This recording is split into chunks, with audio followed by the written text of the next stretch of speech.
I can discuss pretty much anything with my parents. Careers, relationships, crippling anxieties. Sweetheart. Can we talk about sex? Oh my gosh, no, I don't think so. But there are some places I just can't go.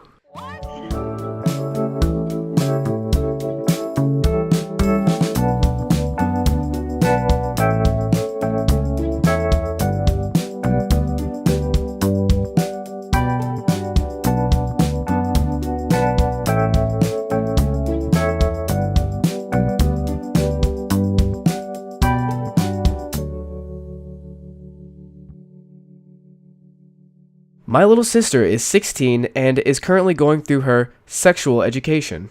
So I thought it was about time for a nice, awkward conversation. We talked about the anatomy of like the male and female body, and then a lot of it was just like size doesn't matter. And she said, well, guys, keep in mind, size doesn't matter. But did it talk about like sex at all?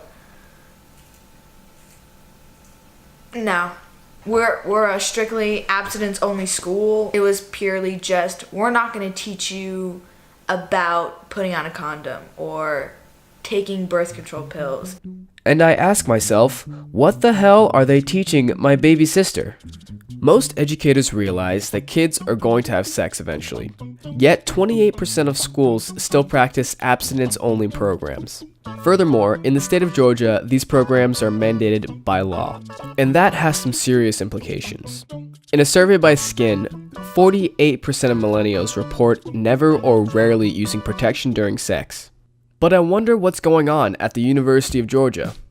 So are you able to talk with your parents about sexual health? Definitely now, yeah. Not like a casual dinner conversation topic. It's more of a taboo topic, but it is understood that I am learning about those topics on my own. They're Asian, it's just a whole cultural difference. Just kind of like my parents don't really want to know about that. No, that's uncomfortable. I don't do that. When did you first learn about sex? I first learned about sex in my middle school health class, so they taught us at a young age, starting in the 6th grade. Separate the boys and girls in class and like said the P word. I remember there was a couple of us talking about it at one of the lunch tables. They told me to go Google it, and Google searches ensued. Resources on campus are actually really easy to find, which I love. So you can always get free condoms anywhere. They have the secret delivery. Oh, I know my roommate got an IUD from the health center. Go to the health center and get free safe sex kits. Do a really good job with telling people how to have safe sex, just because Georgia is one of the states with the highest rates of HIV, and I think we need to prevent that. On campus, we have these safer sex ambassadors to try and educate the student body. Before interviewing one of these people, I needed to get in touch with a lady named Christine. Christine decided not to email me back, so I interviewed one of my friends who may or may not be a safer sex ambassador. My name is Selena Demerinen, and I am a third-year majoring in psychology and minoring in student affairs.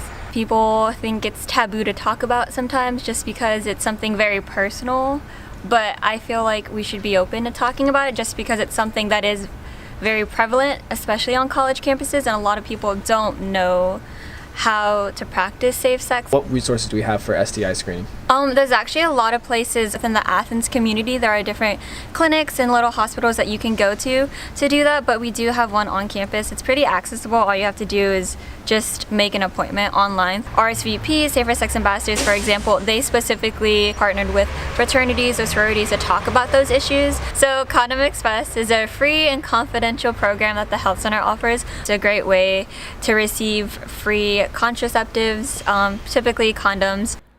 That's right, you heard correctly. Choo-choo, all aboard the Condom Express. And it's super easy. All you have to do is go online and select your products. Then, go over to the Health Promotions desk. Can I get Condom Express pickup, please? Did you place an order? Yes. Yeah. Thank you so much. You're welcome. Have a good day. Yeah, you as well. And now you have your special package. So you brought the bag home, and inside should be the variety of contraceptives that you ordered online, as well as a few informational brochures. Learn about these products to make sure that you are using them properly. For example, there is a correct way to put on a condom.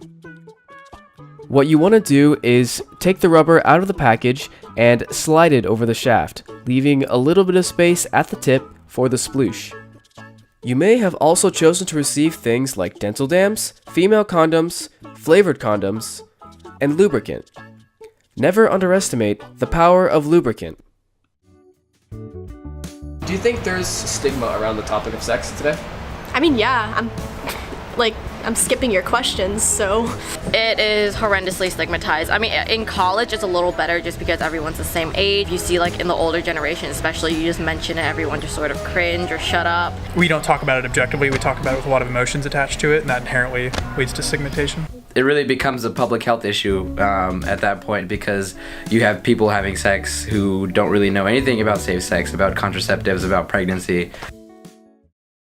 Do you have any sex advice for college students? Be safe, don't feel pressured, and if you do like sex, I mean, just be safe about it. If you're not having sex with a guy, there's other ways to be safe. Don't think with your dick. Don't think, that's yeah.